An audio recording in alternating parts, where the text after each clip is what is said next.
Good morning, everybody. Everyone here, obviously at Grangemouth Community Centre, and all our members and visitors online. And just to say welcome to our members again and speakers on the agenda items, which will be Pauline Gillan from Audit Scotland, Bruce Miller from Lothian Pension Fund, and Julia West from Hymans.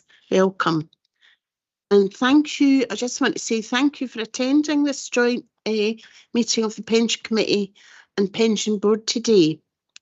Just to make you aware, which I'm sure you're aware, this meeting will be live streamed and thereafter, in a couple of days thereafter, on the Falkirk Council YouTube channel. Some housekeeping. After agenda item 8, we will have a 5-minute break before exclusion of the public.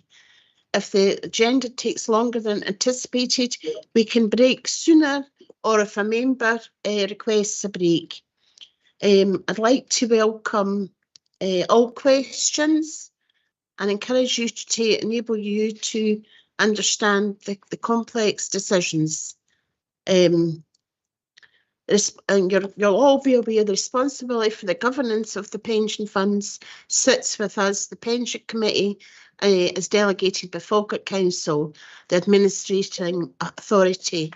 The Pensions Committee is supported by a Pensions Board to ensure that decisions are made with the terms of the fund rules and with good practice. I would also like to mention, before we start the business, to say that the deputation request on divestment has been withdrawn for the moment. However, it's likely to come back in the near future. I'll now... Councillor Spears, do you want to say something? Yes, sure. Has there been a problem with delivering agendas, as I have not received any? There's no problem that we're aware of, Councillor Spears. The agenda was posted out last week through the Royal Mail. So as far as I understand, there's no issues. It's probably worth just reminding the committee that the agendas are issued in the first instance in PDF format electronically to all members. That's the first way of getting the agenda. It's also published online. So if members didn't receive their paper copies, there are other ways to access them. But we can look into the Royal Mail issue, but as far as I understand, there's no problems that I'm aware of. That's good. As previously requested, if you give me a printer, I could print them off. That's not for discussion for this committee, Councillor Spears. That we have got avenues to support you in that, which unfortunately you're not able to take up. We can take that offline. It's not a matter for this committee. Okay. I'm sure then everything will be read out, so I'll be able to make a deliberation. Right, thank you, Councillor Spears. We'll now start the business formally now. Do we have any apologies, Mr. Peary? We've got some from the committee. We have apologies from Councillor Sinclair, from Falkirk Council, Councillor Quinn from Clackmannanshire Council, and from Andy Douglas. And from the board, we've got apologies from Raymond Smith of GMB and Sandy Harrower from UCAT Unite.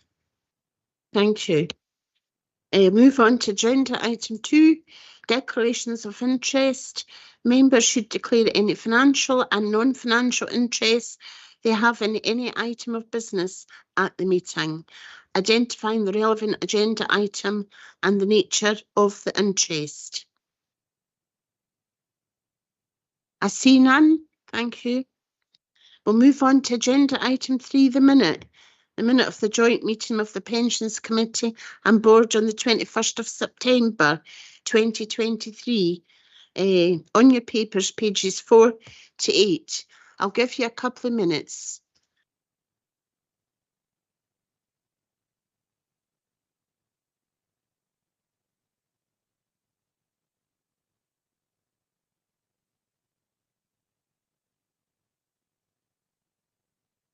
A couple of minutes does seem like a long time, but I don't see any hands up.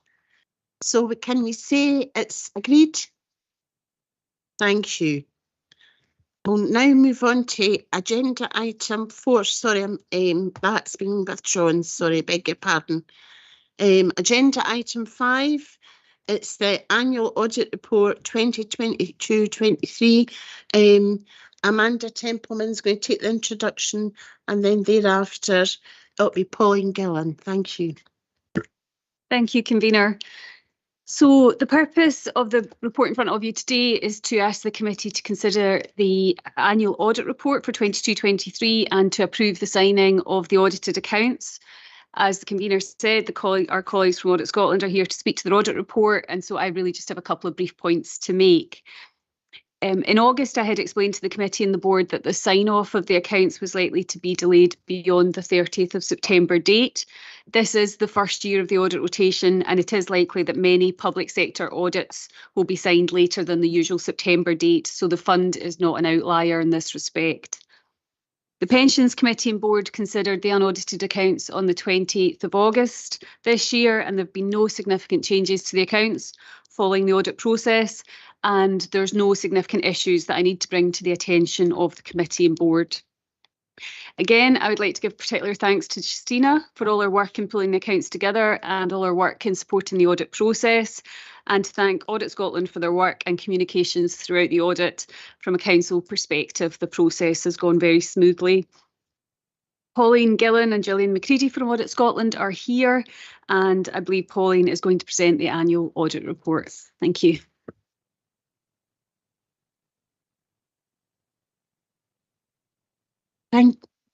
Thank you, Pauline. Thank you. Good morning, everyone. If I could ask you perhaps to turn first of all to Appendix 2 of the Audit Scotland papers this morning. That's our covering letter.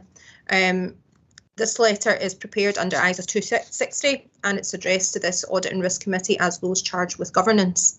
The most important thing to note in this letter is at paragraph 1. We're subject to some final checks and a couple of outstanding items. I'm in a position to sign off the accounts and provide a clean audit opinion, which is the most important part of this process. A copy of the proposed independent auditor's report is attached at Appendix A of the letter and has also been slotted into the final set of audited accounts, which will be signed later on today, hopefully. I'm also required to report to this committee any significant audit findings or matters that arose during our audit, and I'll come on to those in a minute once I move on to the annual audit report itself. I'm also required to report to you if there are any unadjusted misstatements in the accounts that exceed our reporting threshold. You'll recall earlier in the year when we brought our annual audit plan to you, we outlined our materiality levels and our reporting threshold is £250,000. We had two adjustments that were not misstated that exceed that level, and again I'll come on to those in a bit more detail when I go on to the report itself. I'm also required to confirm from this committee, as those charged with governance, that you're not aware of any actual, suspected or alleged fraud. Any events that have occurred since the date of the financial statement, so that's the 31st of March 2023, or any material non-compliance with laws and regulations affecting the pension fund that should be brought to my attention. Nothing has been brought to my attention thus far, but I thought I'd just pause at this point to give members the opportunity to confirm that.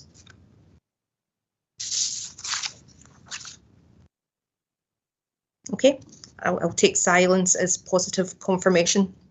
Thank you very much for that. I'm now. Oh, sorry, you're not finished. Beg your pardon. Not yet, not yet. You'll note on the covering letter that we have a couple of outstanding matters there. Those are assurances that we've received, that we need to receive from employer bodies. We've received one of those, and the others we expect to receive later on this morning. Also attached to our covering letter at Appendix B is our draft letter of representation prepared under ISA 580. That is a number of management representations that members will have seen in previous years. It's a standard letter. The only thing that makes this one different for pension funds is at paragraph 11, where we have some specific assurances around the valuation of investments at the year end. So this letter will be signed by Amanda as CFO at the same time that the accounts are signed later today, hopefully. So if I could get you to turn to the annual audit report itself. That's the first paper in the packet, Appendix 1. and page 3 of the report. This outlines the key messages and findings from the audit work we've done this year, separated into a number of sections. So that first section there is on the annual accounts themselves and the work that we've done to confirm the figures in the accounts, and also the 4 wider areas covered by the public sector wider code. So I will take the papers read and won't go into too much detail, but the first thing I would ask you to turn to is Exhibit 2, which is page 9 of the report. I'm not sure, I think page 15 of your pack, if that helps. So we only had one significant finding or key audit matter to bring to members' attention this morning, and that relates to the value of the investment assets in the accounts. We complete a number of audit procedures to obtain assurance over those amounts that are in the accounts, including checking the amounts that appear in the financial statements against the reports from third-party assurances from the fund managers. And we noticed a number of differences, so one there of 8.3 million and also 7.1 million, and a net, which led to a net understatement of 3.9 million and a net overstatement of 2.3 million for various investments.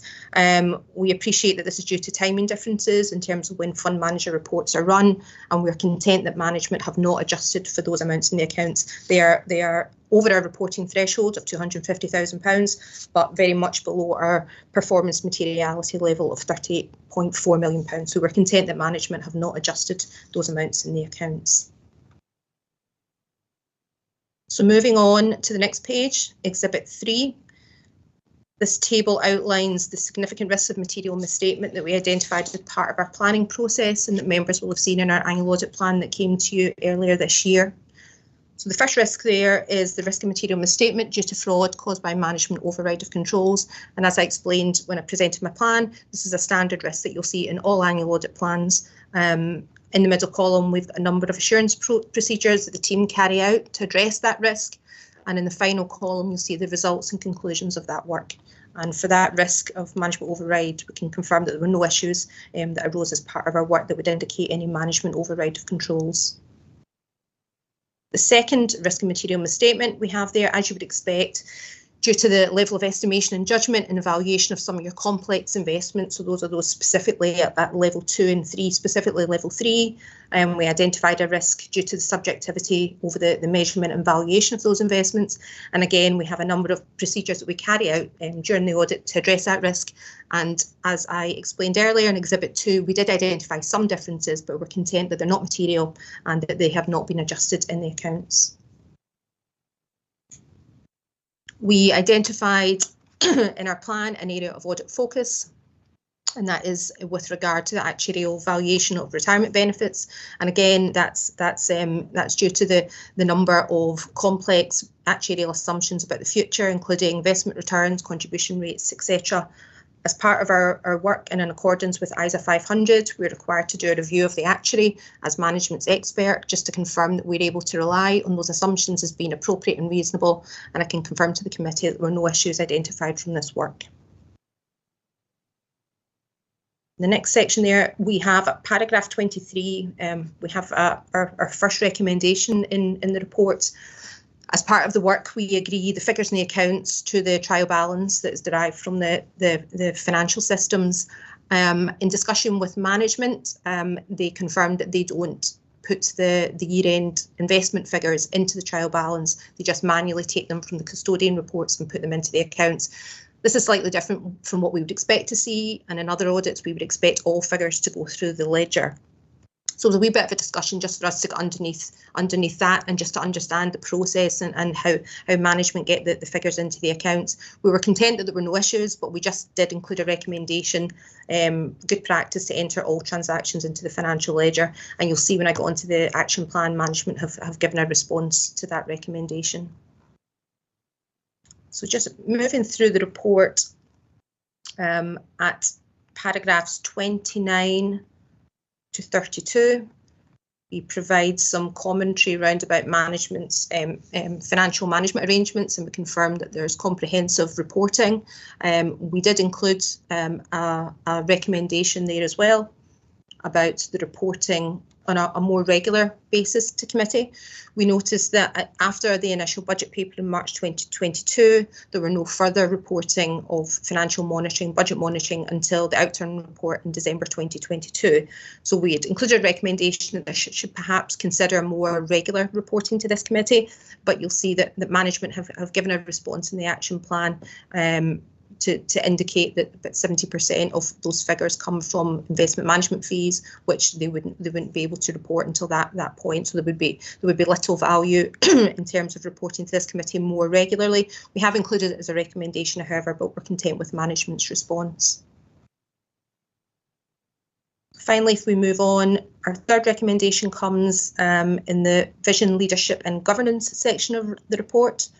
So if you go down to paragraph 59, so this relates to further plans in place relating to the task force for climate related financial disclosures.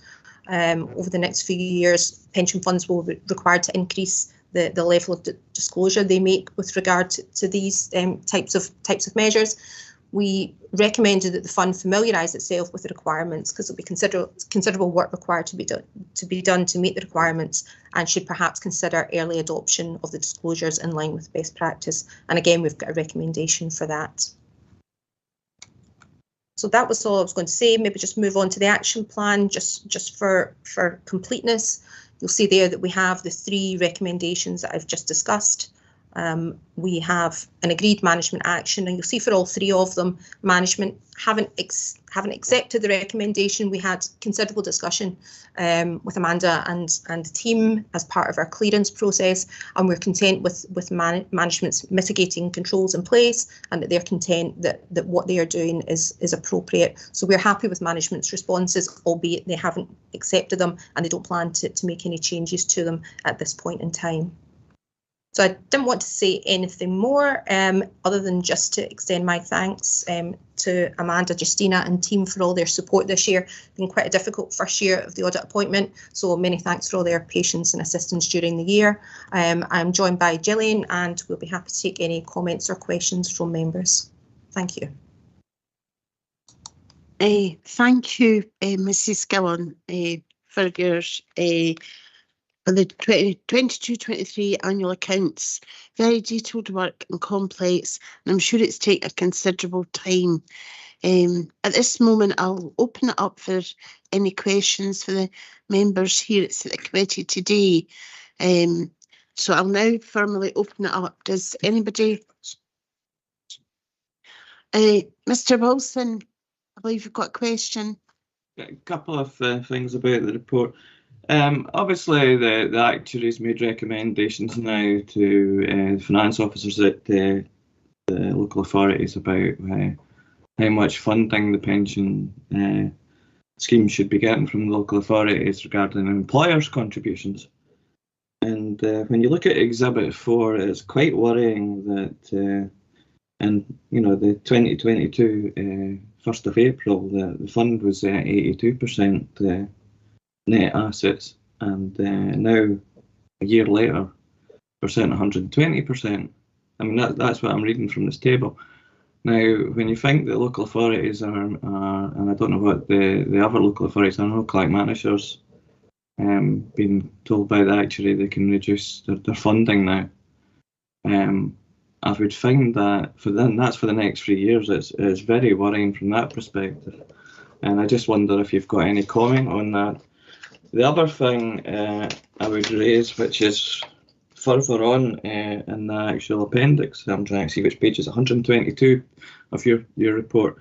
We've got underpaid pensions, and it's it's 12 members of the scheme, 5 dependents. You've got £9,000 not being paid out for the pensioners, which is obviously a lot of money. Depends what range it's over, though, I suppose.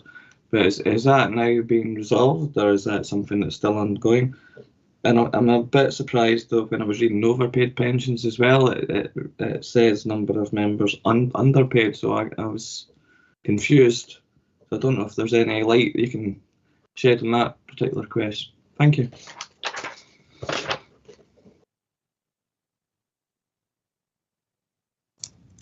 So I think perhaps those are questions for management. In terms of the employer contribution rate, obviously as part of this triennial valuation that's currently underway, there'll be a revised contribution strategy set. So we have not considered that, because obviously it will be for the next 3 years and not the year that we've currently audited. So we will consider that in due course for next year's audit.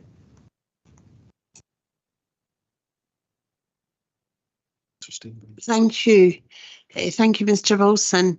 Councillor Steenbank, do you have a question, please? Yeah, thanks, Convener. It's just on the climate-related financial disclosures and the agreed actions versus the recommendations. Obviously, I understand that it's put in here that staff and resources would not allow Falkirk to be an early adopter of the disclosures.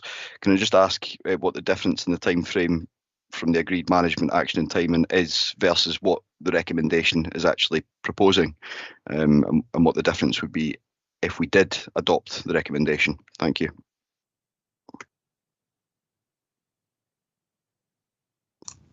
So again, I think I was going to say, I think that may be a question for management. Obviously, our recommendation is that there will be considerable work involved in meeting those requirements, and it was just a point to note about considering being an early adopter, just to get on the front foot. But I'm sure that Amanda and team will already have plans in place in relation to meeting those requirements in due course. I'll pass you over to Amanda to add to that. Thank you, Convener. If I could just go back for a second to Mr. Wilson's questions. Unfortunately, I struggled to hear a little bit, particularly the bits around the over and under dependencies.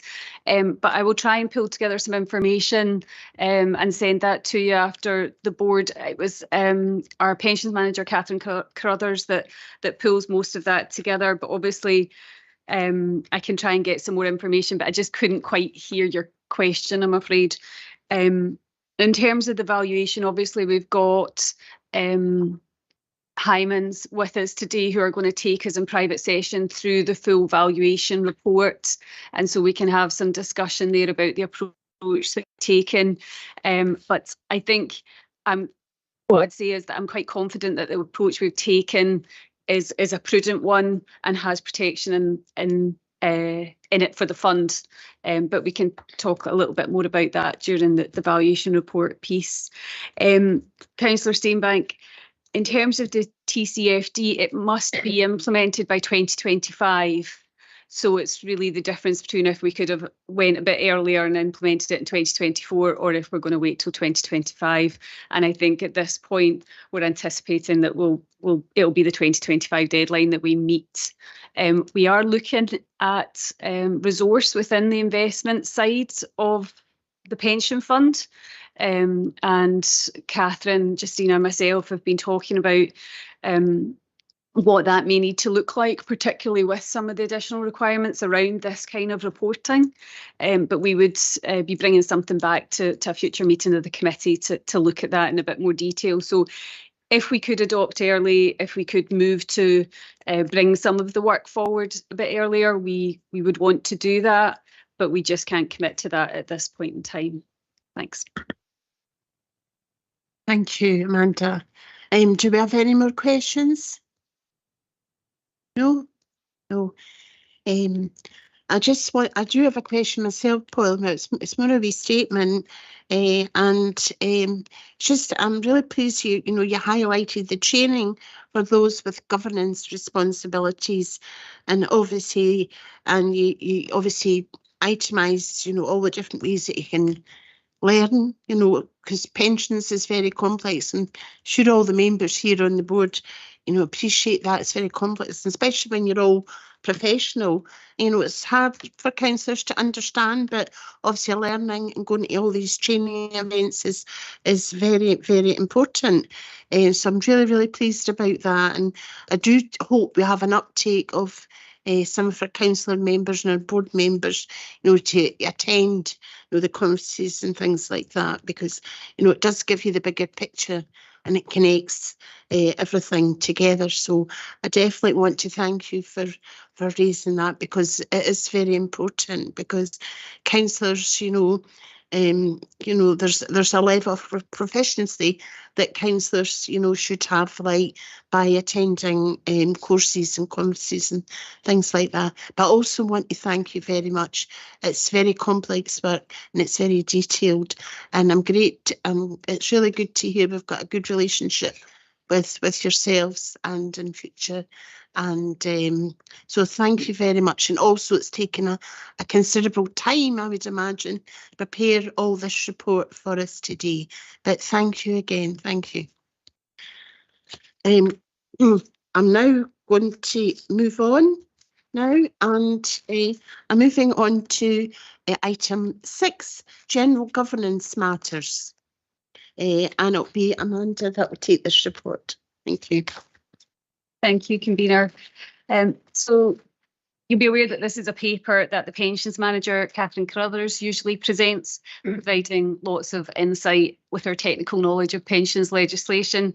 But unfortunately, Catherine can't make the meeting today in full, so I will give a brief overview of the report and just highlight a few sections. Section 3 of the paper covers the cost cap mechanism, and that's explained more fully in section 3.1. However, the fundamental point is that there's no change to member benefits or contribution rates as a result of recent work undertaken at a national level. Section 4 provides a status position on the MacLeod remedy, which again is explained in paragraphs 4.1 and 4.2. A standard UK-wide fact sheet on MacLeod is set out in Appendix 1, which I believe is on page 205 of the agenda. And the report says that the aim was to issue the paper, to members at the end of November, but we are going to be into December now before we get that done. It is important to note, though, that it's unlikely to change the benefits that most members receive. And as the paper notes, that's because the rate of pensions built up is better post-reform for most people. Section 5 covers the Pensions Extension of Automatic Enrolment Act 2023, and that looks to lower the minimum age for automatic enrolment and remove the lower earnings limit for contributions. And the implementation of the required changes of the Act will go out for consultation, so we're expecting to see that soon. Section 6 covers apprenticeships and qualifications for pension section staff. And we are noting that the Local Government Association is looking to set up an LGPS specific qualification, and they've set up a working group to take that forward. And we've just highlighted in the report that Falkirk Pension Fund would be interested in that qualification and potentially setting up that kind of post within the fund. Section 7 notes that 2 employers have now exited the fund, and they've received exit credits with the cessation valuation calculated by Hymans Roberts. And then finally in section 10, we've noted that Douglas McNaughton has resigned as the pensioner representative on the Pensions Committee. And we would like to thank Douglas for his work and support over the last 4 years. The fund will write to all pensioners in the new year to invite them to apply for the vacant position. And we would aim to have the vacancy filled by the March meeting. I'm happy to take any questions. Thank you. Thank you, Amanda. I'm now going to open it up for questions. I see that Councillor Steinbank's got a question. Yeah, it's just on 4.4 and 4.5 in relation to MacLeod. It refers to potentially a backlog for cash equivalent transfer values, and obviously there's statutory limits that there's been no breaches of those timescales. Are we at risk potentially of in future breaching those timescales, or are we pretty satisfied that we'll be able to make those payments? Thank you.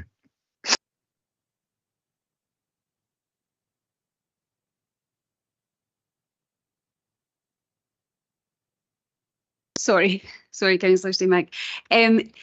The paper refers to some guidance being required.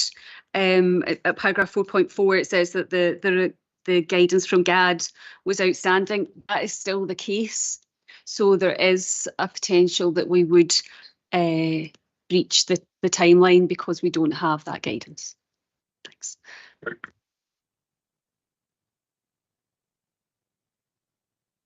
Thank you, Amanda. Do we have any more questions on this? No. I have a question. Oh, sorry, beg your pardon. Councillor Spears. Yes, it's on page 206 regarding the McLeod judgment. I previously raised about low-paid people and people on minimum wage who can work for us for many years and retire with very, very low pensions. I don't think this has been covered by McLeod. Can I ask why?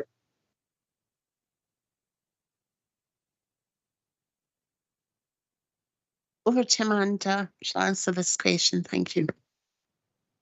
Thanks, Convener. Thanks, Councillor Spears. So the McLeod remedy is focused on equality and removing age discrimination, which I think is a different issue to the one that you've raised on a number of occasions about the benefits paid to lower paid workers. But as we've highlighted in previous committees, that's set out by legislation. That's not a locally determined issue, so we can't influence the benefits that those people would receive. Thanks. Now, I see that they've looked at judges and firefighters' pension schemes, and I thought he'd maybe try and get some protection for people on minimum wage.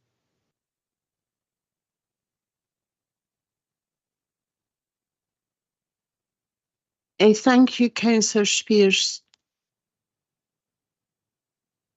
We're going to move on. Does anybody else have any questions? No.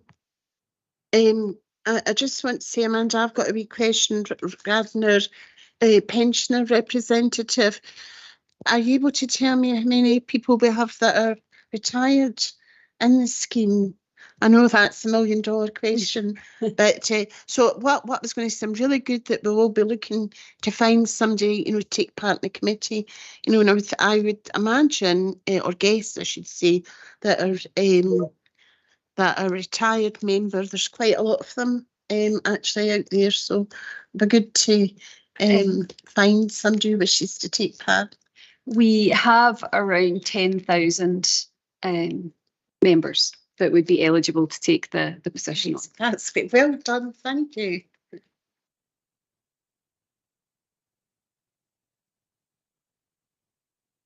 Any more questions? No?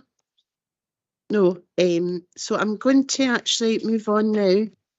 I'm going to move on now to agenda item 7, which is investment review, and this will be taken by Bruce Miller from Lothian Pension Fund. Thank you, Bruce. Thanks very much. Yeah, so regular investment review.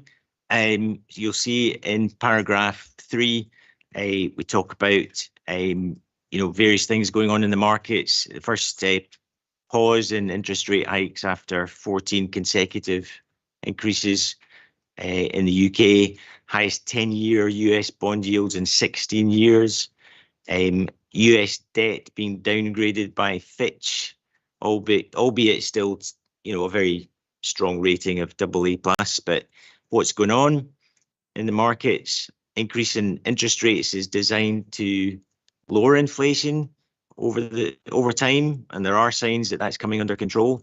But the fiscal deficit, on the other hand, in major economies, including the UK and the US, are on a fairly unsustainable path. So there are limits to borrowing, and the impact of too much borrowing is that we get rising bond yields.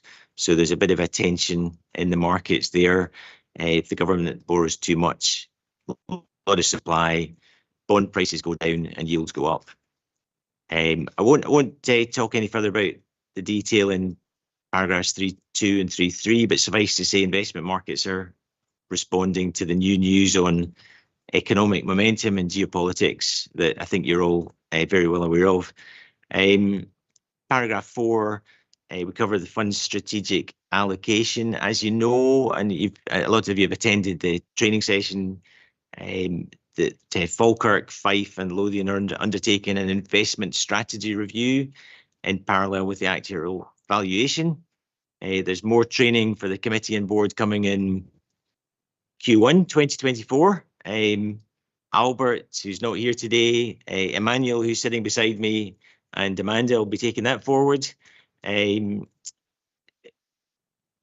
So meantime, ahead of that, The parameters within which Amanda operates are shown in the table in 4.4, and in 4.5 you can see the evolution of that asset allocation across the main policy groups. And if you go to 4.6, that brings you up to date, more or less up to date. And you'll see that there has been some movement in the allocation to equities, which has gone down, and LDI, which are simply index-linked gilts, so that's UK government debt, have gone up. And the reason for that is that yields have risen and they've become more attractive over time. So that's how the allocation is evolving in a gradual way. Paragraph 5 talks about fund performance. Not much to say there, particularly other than the fund has performed relatively well over the long term. That underweight that the funds had to that LDI policy group, the index-linked gilts, has had a positive impact, as you know from prior committee meetings. Bonds have had a very tough time in the last couple of years, and you see that in the tables. All the manager returns are in Appendix 1. Large dispersion of returns because of those very weak bond prices. Equities have been firmer. And then you'll see some detail in Appendix 2 on private market investments. Not a huge amount of change there, but generally an upward drift in the allocation to infrastructure, which includes renewable investments. And the benchmarks are shown in Appendix 3 as usual. So I will leave it there, and if there are any questions, very happy to take those. Thank you, Mr. Miller. I'll open it up now. Does anybody have any questions on this agenda item? Yes, I've got Councillor Steenbank. Thank you. Yeah, thanks, Convener. It's just on 3.3 where it's referenced to the neutral rate of interest. Well, obviously, none of us have a crystal ball. What level could we anticipate that sort of settling to once high inflation's extinguished, is also referred to? And what implications, if that is the way that we're moving, does that have for how the fund will approach investment in the longer term? Thank you. Yeah, so a very, very difficult stroke impossible question to answer. All the economists in the world are trying to work out what the neutral interest rate is. It's obviously cranked up quite significantly in recent times. I would expect with inflation falling that interest rates would probably fall a little bit over time, especially given the challenging economic environment we're in. But it is an impossible question. The one thing I can say is that what you see in the actual valuation, the funding level, is the impact of interest rates. And there was mention earlier that the valuation has improved quite significantly, and that's to a large extent because interest rates have gone up and the value of your liabilities has gone down. So does that help? No, I appreciate that.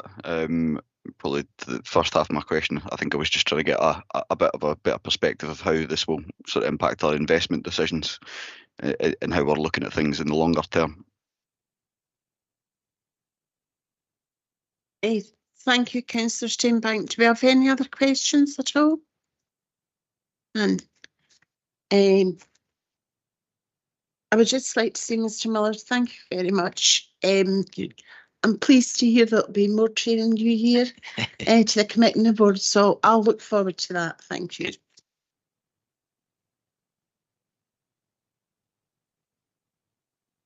I'm now going to move on now to agenda item 8, engagement and voting activity, and Amanda will take this.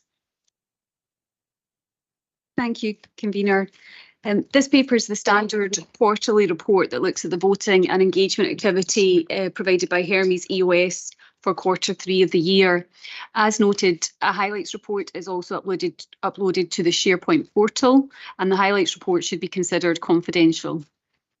Section 4 of the paper sets out the Hermes EOS approach to responsible investment through engagement, And that is very much the approach that Falkirk Pension Fund has taken. Section 5 highlights that Hermes EOS engaged with 54 companies on 190 issues and objectives. Again, detail on these engagements is included in the highlights report. And in addition, paragraph 5.3 of the paper notes that engagement reports from the Local Authority Pension Fund Forum are also included in the SharePoint portal. The voting activity is set out in section 6. There's no significant issues that I would draw the committee's attention to, but I am happy to take any questions. Thanks. Thank you, Amanda. Do we have any questions? I don't see any hands up. So now, before exclusion of the public, we're just going to have a 5-minute break. Hope that's okay. Thank you.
Welcome back, everybody. Thank you. Before we go into the private session, I'd like to take this opportunity to thank Bruce Miller for his support and work over the years and wish him a happy and healthy retirement and lots of travel as well. Bruce has supported the committee for over 10 years and will be missed. However, we look forward to working with Emmanuel in the near future. So I just wanted to say that before into private session. I hope we're all happy to go into private session. That's good, thank you. So we'll move on now to agenda item 10, which is the pension fund valuation